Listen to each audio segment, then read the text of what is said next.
The key to beautiful makeup application is flawless skin. Flawless skin sets the stage so that the eyeshadows, the blush, the lip color all fall into place.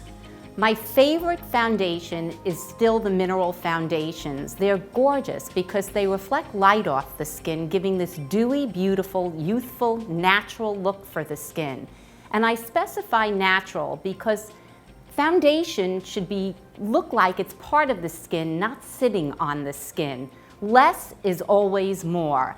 So in choosing foundation, it depends on how much coverage you want. If you like light coverage, I love our Mineral Sheer Tint because the Mineral Sheer Tint is all of a moisturizer, it's a foundation, and it's SPF 20 all in one tube. For those of you who like more coverage and need full coverage, you would go to the Liquid Mineral Powder, which is powder but in a cream form, and you put it on and it blends into the skin beautifully to give full coverage but look really natural. In fact, I'm wearing it today. The other option, of course, is just a plain packed powder, and I like these packed powders better than the original loose powders that other brands have sold because this has more of a radiance to the skin, leaving it natural looking as well. This is Sierra, who's going to be our model. And the first step is going to be to help you choose the correct color foundation. So I'm going to take 3 different tones and I'm going to put little stripes right next to her skin where the face meets the neck. That's the best place to choose foundation.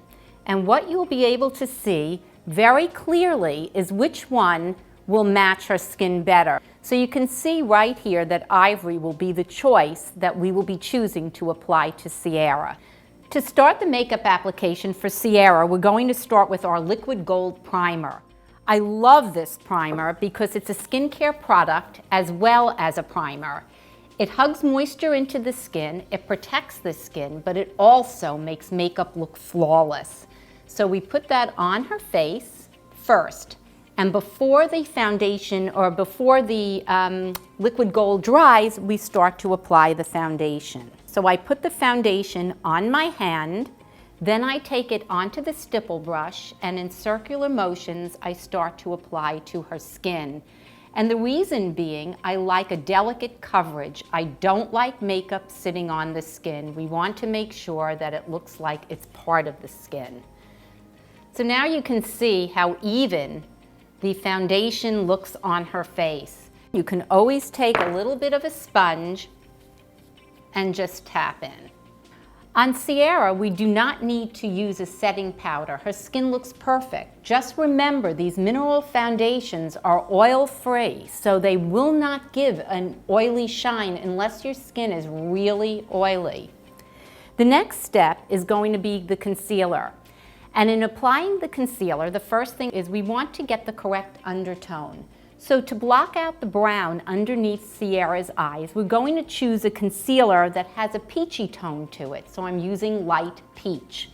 I'm going to take a little bit of eye cream on my brush, put it into the concealer, and then I'm going to start at the side corner of the eye because that's where light reflects off. And if you're dark and you have darkness in here, that will reflect off under the eye, making the darkness appear even darker. So if we start with the concealer on the side of the nose, that will make it look much lighter. The concealer that we used on Sierra is the Mineral Photo Touch Concealer. The next step is going to be contouring. There's serious contouring and then there's everyday contouring. For everyday, we're really looking to highlight our cheekbones and maybe narrow an area that we'd like to make appear smaller. So the best way to do that is with a bronzer. And we have different types of bronzers. If you tend to go towards more of the pinker tones in your lipstick or the warm beiges, we're going to use the bronzer called Gracious. How to know where to put your bronzer is going to be by taking from the corner of the mouth to the upper part of the ear. Where that hits the cheekbone is where we're going to apply the bronzer. That is going to highlight the cheekbone the best. Remember, the higher up we go, the higher up the cheekbone appears, the prettier it looks. We're taking the bronzer, excess off on our hand. In through here is where we're applying the bronzer, coming a little bit around to make sort of a C here. And we can even come down here. It's almost making like a 3 motion. And then if you like, we can take a little bit on the forehead, nose, and a little on the chin, or wherever the sun would naturally hit the skin. Okay, so once we've put our foundation on, our concealer, and our light contour, we're really set to do our look for the season.